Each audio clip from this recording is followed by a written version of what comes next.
ओवी कुठं आहे? ओवी ओवी आत आहे. तिची आजी तिला तयार करतीये. अंबा हे बघ माझ्या लेकीनं बनवलंय. ओवी ना?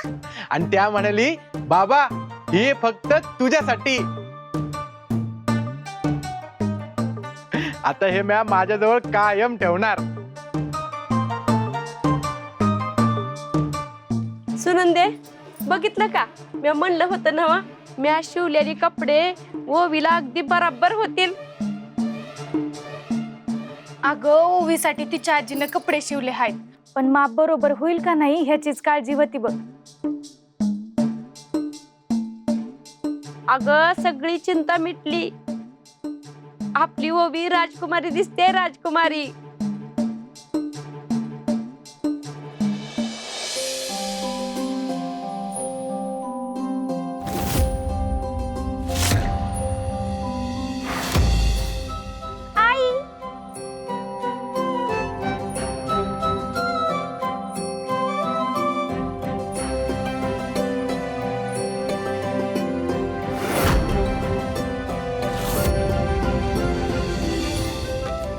बघ ना आजीनं माझ्यासाठी किती छान बनवलंय.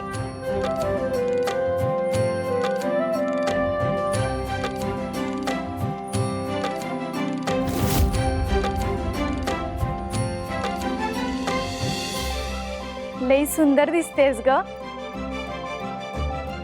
मग मी रोज आता हेच घालणार.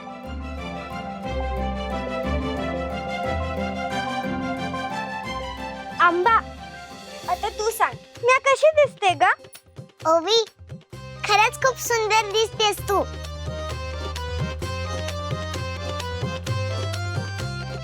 हे समजाना तुळजाईमुळे झालं.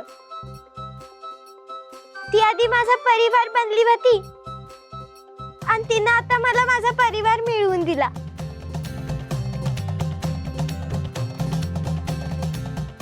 तिचं काम अजून संपलं नाही बरं. आता ती अजून एक परिवार जोडणार आहे.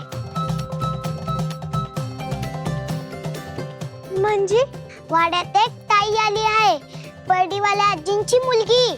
परडीवाल्या आजींची मुलगी म्हणजे त्यांना त्यांची मुलगी भेटणार? बहुतेक तसंच दिसतंय. आजी नेहमी म्हणायच्या ना माझी पोर कुठं असते काय माहित, पण आता त्यांना ती पोर भेटणार. चल मी आधी येते त्यांना भेटायला. मी आधी बघणार आहे मालकींची भेट. चल मग.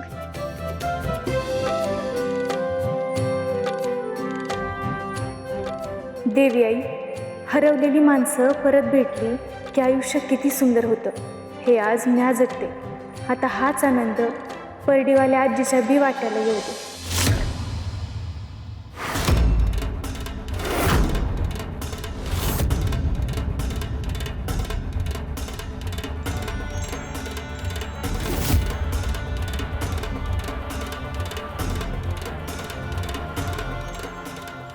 उघडा डोळे.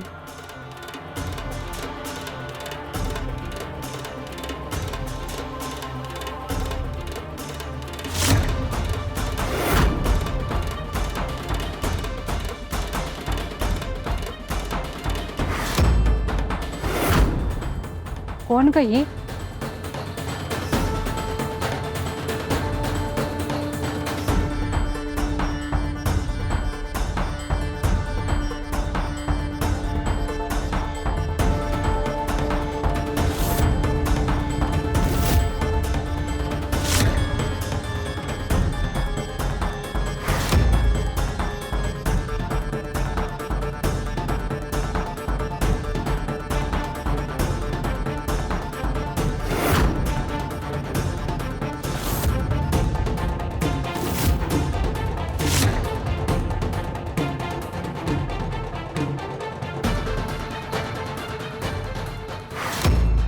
द्रौपदा?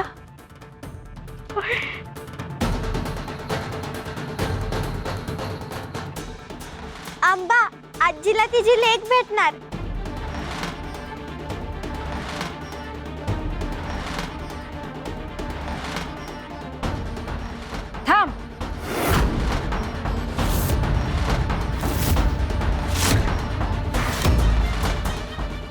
एक पाऊल बी पुढे टाकू नकस.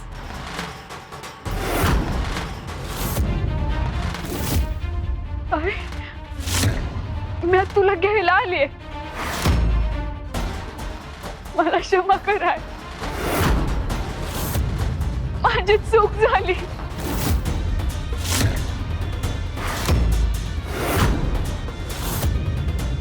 मी तुला एकटं नाही सोडणार. माझ्या संग चल बघू. मला काय बी ऐकायचं नाही. अगं नाही, आता उशीर झालाय, लय उशीर. आता हेच माझं गाव आहे, हीच माझी माणसं आहेत आणि तुळजापूरच माझं घर आहे.